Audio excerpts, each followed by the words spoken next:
Beloved actress Valerie Bertinelli burst onto the scene in 1975 as the sassy teen in the hit show One Day at a Time. Since then, she has authored best-selling memoirs and a cookbook showcasing her Italian family recipes.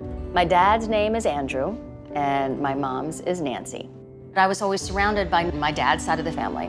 And I have so many questions for my nonni, which is grandmother in Italian, about her childhood, when she moved, why did they move out of Italy, who were her parents. My mom really embraced my dad's Italian family. So truthfully, I don't know much about my mom's side of the family. I really need some help digging into my mother's family. So I'm gonna call a genealogist in England to see if they can find anything on the Chambers or Carvin line. But I think I have enough to start on my father's side. I know that in 1920, my great-grandmother, Maria Mancha, and her family were living in Lackawanna County, Pennsylvania. I'm meeting with historian Marcella Benchaveni. Fingers crossed I'll learn more about Maria and Angelina's life in America and get a better understanding of them. I have a document about your great-grandmother.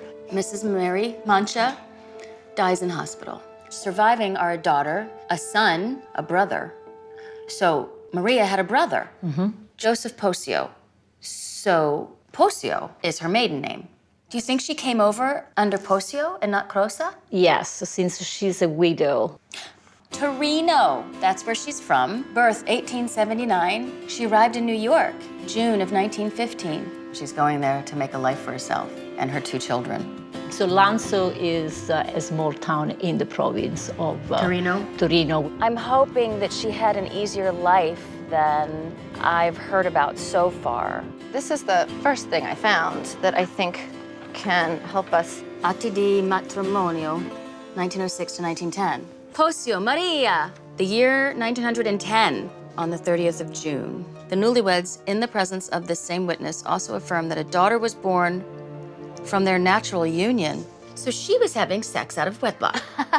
Looks like it. They declared that with this deed, they acknowledge her as their legitimate daughter. Yes. Dowries were actually still not uncommon at this time, and it would have to be the wife's family that came up with that money. they didn't have it. I think that's very possible. What happens to this man that she loves? This last document I found. Crosa Francesco. He died of a heart attack. He died of a heart attack. 1911, a year after they were married. So after Francesco dies, she goes to work, Mrs. Maria, with her gelato cart. I wonder if she was doing this to save money to go to America. Well, Lanzo's a pretty small town. I asked around about the Posio name, and I found someone who might be able to give you some more information.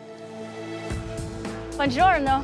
Valerie, benvenuta in Italia e a Lanza. Sono Pietro Posio, cugini di terzo grado.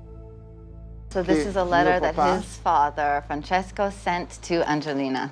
Your mother, Maria, a widow with 2 kids, made the heroic decision to move to America. Ask your children to write me, even in English. Nowadays, distances are shorter and young people have more chances. I hope they will wish to visit. Si è avverato questo suo desiderio. It came true. That's exactly what he said, yes. So now I'm heading to England to explore my mother's ancestry. Well, we had a look around, and I think we came up with some rather interesting stories, and we put it together for you in a family tree. So if we follow up the Claypool line... All right. James Claypool is my 8-time great-grandfather. He is quite well known because he's a leading light in the growth of the Quakers in England. Welcome. Thank you. James would have had all around him people being persecuted. So these are all letters that my 8-times great-grandfather wrote, and it's in a book. Dear William Penn, I am still preparing to get away. So he's writing to William to say, I want to come over to Pennsylvania, your new town. We have a document that is a copy of the original document that relates to the founding of Pennsylvania. Signed, sealed, and delivered. James Claypool. He made it to Philadelphia. And then became part of the council. James, who witnessed that original document that created this frame of government, and then is one of the first people elected to serve in the council. To his wife, Helena, he left, among other things, the Claypool coat of arms. To find out about coats of arms, there's a place in London, the College of Arms. And here's the design which has been granted to him. So that's the Claypool coat of arms. Exactly. James Claypool didn't come from a gentry family. During his life, he became a gentleman. And this grant of arms is a recognition of that. So here's James's son, Adam, and sure enough, he does make a very good marriage. Dorothy Wingfield. Sir Robert Wingfield. Right. Married to Elizabeth. And then her parents were William de Bohun, married to Elizabeth. Humphrey de Bohun, married to Elizabeth, daughter of King Edward I.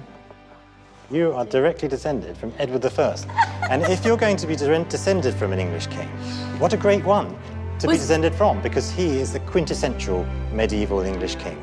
I always identified with being Italian. I can't do that any longer. I have to take both my Italian and my English heritage and put them together to bring this information to my mother and to see her sit a little bit taller and have a little bit more pride in her family history. That is really amazing. Who gets a chance to do that? That feels really good.